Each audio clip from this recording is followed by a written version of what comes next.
नमस्कार दोस्तों, आप सभी का हमारे चैनल सुविचार राह पर बहुत बहुत स्वागत है।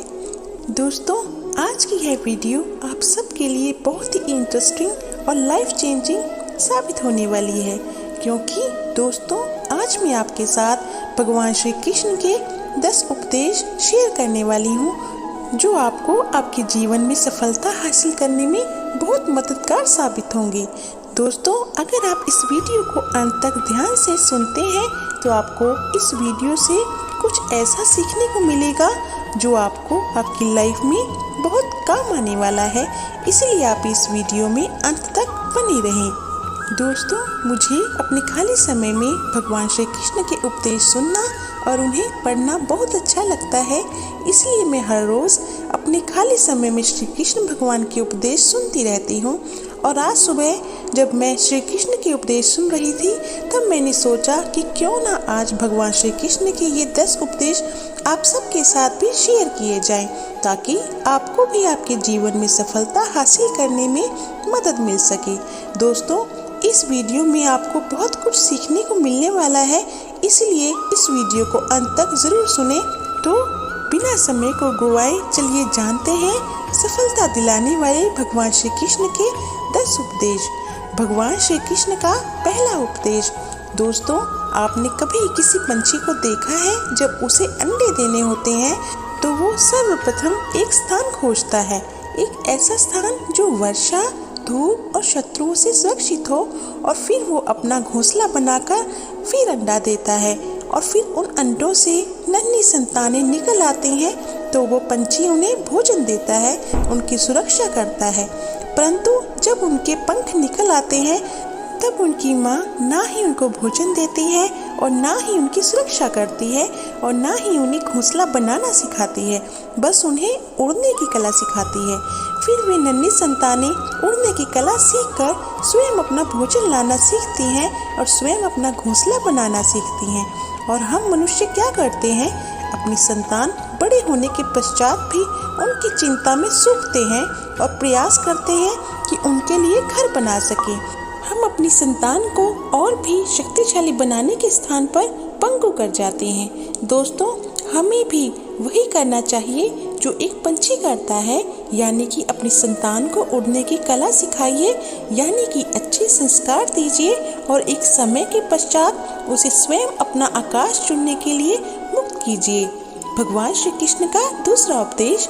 दोस्तों, आप जानते हैं कि अनगिनत प्रयासों के पश्चात एक चींटी अपने लिए एक छोटा सा घर बना पाती है, जो अन्य जीवों के लिए सरल सी बात है, लेकिन उस चींटी के लिए उसके जीवन की सबसे बड़ी घटना है और सबसे बड़ी सफलता भी है। भविष्य में वो चींटी रहे या ना रहे, लेकिन उसके द्वारा बनाया हुआ घर बहुत सालों तक टिका रहता है। दोस्तों, हमारे जीवन में सफलता के साथ भी वैसा ही होता है।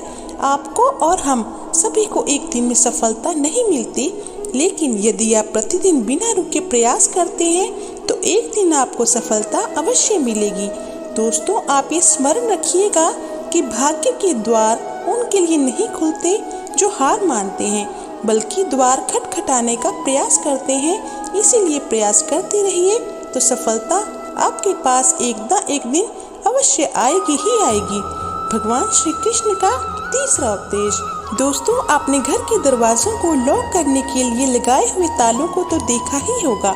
दोस्तों, वो ताला प्रहार से भी खुलता है और प्यार से भी खुलता है, अर्थात उस ताले को आप एक चाबी से भी खोल सकते हो और एक हथौड़े से भी खोल सकते हो, लेकिन दोनों तरीकों में खुलने में अंतर होगा। अगर आप उस ताले को प्रहार से खोलोगे तो वह ताला फिर से काम नहीं आएगा, किंतु यदि आप उस ताले को उसकी चाबी से खोलोगे तो वह ताला सदा काम आएगा। दोस्तों, ठीक उसी प्रकार हमारे जीवन में संबंध भी कुछ इसी प्रकार होते हैं। हमारे जीवन के आनंद रूपी धन की रक्षा करते हैं, किंतु प्रेम से, यदि अगर क्रोध से किया जाए तो वे किसी काम के नहीं रह जाते। इसीलिए उन्हें सदा प्रेम की चाबी से खोलिए, ना कि क्रोध रूपी हथौड़ी से, क्योंकि हर बार आप नया ताला ला सकते हैं लेकिन नए रिश्ते नहीं ला सकते। भगवान श्री कृष्ण का चौथा उपदेश। जीवन क्या है?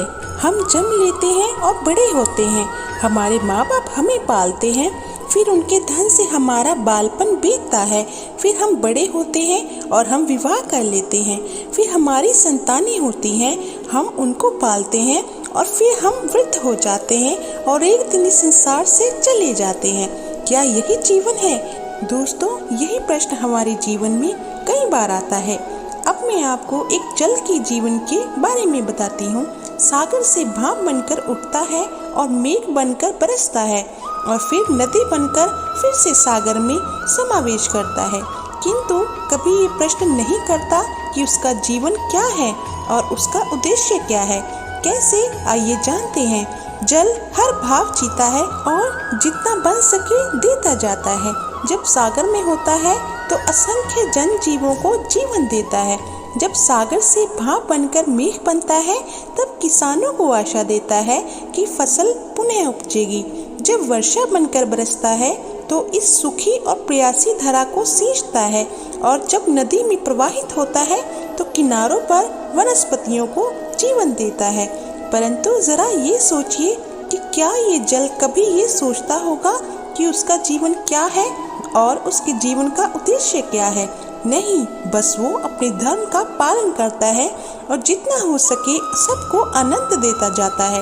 इसीलिए जीवन में कभी भी ये प्रश्न मत कीजिएगा कि ये जीवन क्या है और इस जीवन का उद्देश्य क्या है। बस इस जीवन को अच्छे कर्म करते हुए जियो और जितना हो सके सबको आनंद देते रहिए।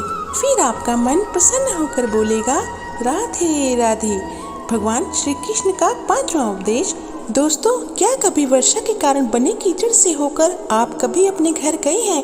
तो आपको पता ही होगा कि पादुका पहनने के कारण उस कीचड़ से तो आप बच जाते हैं, किंतु उन पादुकाओं द्वारा उड़ने वाली बूंदें आपके वस्त्रों को मैला कर ही देती हैं, किंतु फिर भी उन बूंदों से आपके वस्त्र गंदे हो जाएंगे। इस कारण से आप चप्पल पहनना तो नहीं छोड़ते हैं ना। ठीक इसी प्रकार जीवन में कुछ ऐसे लोग भी आते हैं पादुका के भांति, जो आपको कीचड़ से तो बचा लेते हैं लेकिन वस्त्र रूपी आपके मन पर शंका के दाग लगा ही जाते हैं। इन लोगों के कारण से मन को खिन्न करने की आवश्यकता नहीं है, बल्कि अवश्य है यह सोचना कि आपको आपके पांव कीचड़ से बचाने हैं या आपके वस्त्र। अर्थात हमें हमारे जीवन में गंभीर होना अच्छी बात है, लेकिन अगर आप हर बात को गंभीरता से लोगे तो इस जीवन का आनंद समाप्त हो जाएगा। दोस्तों, ये संसार अनित्य है, यानी कि यहाँ पर ऐसा कुछ भी नहीं है जो सदा के लिए जीवित रहेगा। इसीलिए दोस्तों, श्री कृष्ण कहते हैं कि जब तक ये जीवन है तब तक आप संतोष और आनंद से जिएं। स्वयं पर छिटकने वाले कीचड़ पर ध्यान ना दें, बस आनंद बांटते रहिए। फिर मन प्रसन्न होकर बोलेगा, राधे राधे। भगवान श्री कृष्ण का 6वां उपदेश। दोस्तों, मनुष्य को जब सफलता मिलती है तब उसमें जागता है अहंकार, और ऐसे में मनुष्य हमेशा एक बात भूल जाता है, झुकना। और मनुष्य सोचता है कि मैं क्यों किसी के समक्ष झुकूं, और ऐसा इसीलिए हो जाता है क्योंकि मनुष्य एक बात भूल जाता है कि इस संसार में उसने जो कुछ भी प्राप्त किया है वह सब झुककर ही प्राप्त किया है। बालपन में चलना सीखा तो इस धरा पर झुककर और गिरकर, बड़ों का आशीष लिया भी झुककर, और उसके साथ ही किसान को फसल काटने के लिए भी झुकना पड़ता है, और कुएं से पानी निकालने के लिए भी पात्र को झुकना पड़ता है। भगवान से आशीर्वाद प्राप्त करने के लिए उनके समक्ष हमें झुकना पड़ता है। आंधियों में वृक्ष कैसे सुरक्षित रहते हैं? झुककर। और सम्मान कैसे पाया जाता है? झुककर। दोस्तों, किसी के समक्ष झुकने का अर्थ खुद का आत्मसम्मान खो देना नहीं है, बल्कि उसका अर्थ होता है कि विनम्र। दोस्तों, हम मनुष्य हैं और इस आकाश की ऊंचाइयों तक पहुंचने के लिए हमें किसी पक्षी की भांति पंखों की जरूरत नहीं है, बल्कि हम जितना झुकेंगे उतना ही हम ऊपर उठते चले जाएंगे। भगवान श्री कृष्ण का 7वां उपदेश। दोस्तों, आप इस संसार में ऐसे कई लोगों को जानते होंगे जिन्हें आप स्वार्थी मानते होंगे और आपकी आवश्यकता पड़ने पर ही वो आपका स्मरण करते हैं, अन्यथा वर्षों तक कहीं दिखाई नहीं पड़ते हैं।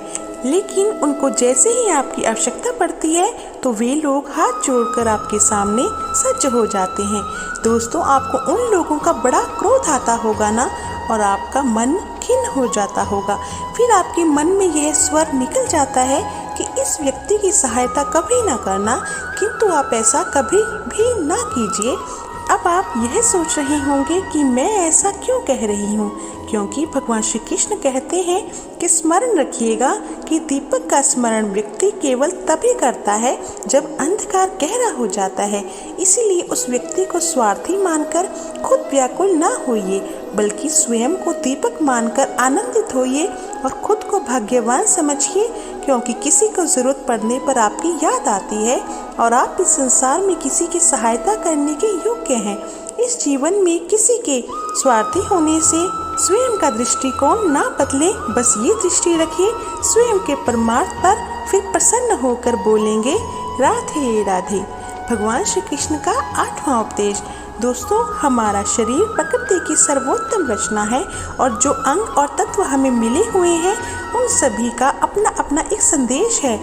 क्या है वो संदेश जो हमें हमारे अंगों और तत्वों से मिलता है? जानने के लिए इस वीडियो में अंत तक बने रहें। दोस्तों, हमें 2 आंखें दी हुई हैं देखने के लिए, 2 कान दिए हुए हैं सुनने के लिए, 2 नथुने दिए हुए हैं सांस लेने के लिए, 2 हाथ दिए हुए हैं दोहरा परिश्रम करने के लिए, लेकिन जीभ केवल एक ही दी हुई है, उस पर भी नकुले बलिष्ठ दांत दिए हुए हैं उसकी रक्षा के लिए। दोस्तों, आपने कभी सोचा है ऐसा क्यों है? क्योंकि शब्द और शब्दों का उपयोग मनुष्य का सबसे बड़ा शस्त्र है, जिसका उपयोग जितना सोच समझकर किया जाए उतना ही मनुष्य अपने जीवन में ऊपर उठता है। इसीलिए दोस्तों, देखो, सुनो, समझो अधिक, लेकिन बोलो कम, फिर आपको सफलता होने से कोई रोक नहीं पाएगा।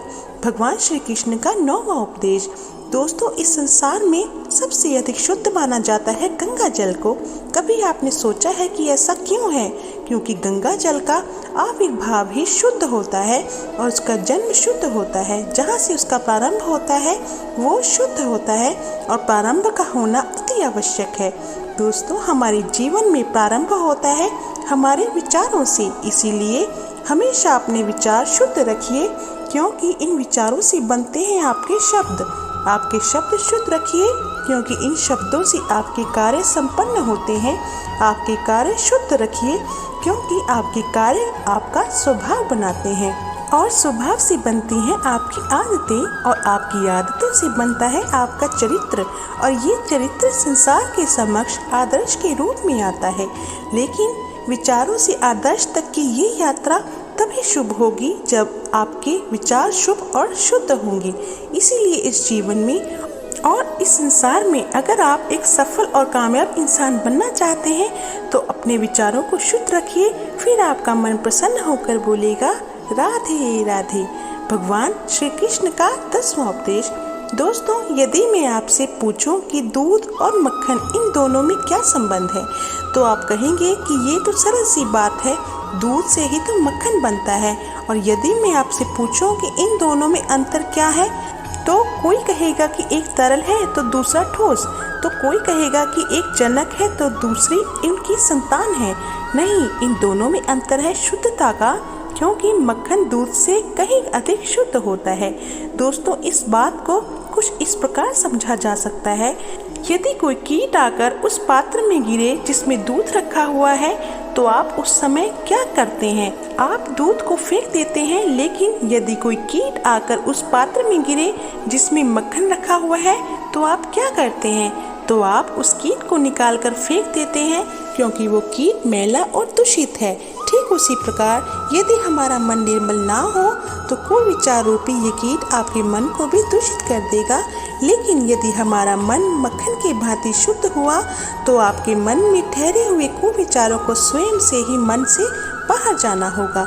इसीलिए हमेशा यह स्मरण रखिएगा कि इस संसार में कीट तो रहेंगे ही। अब आपको दूध बनना है या मक्खन बनना है, ये निर्णय आपका है।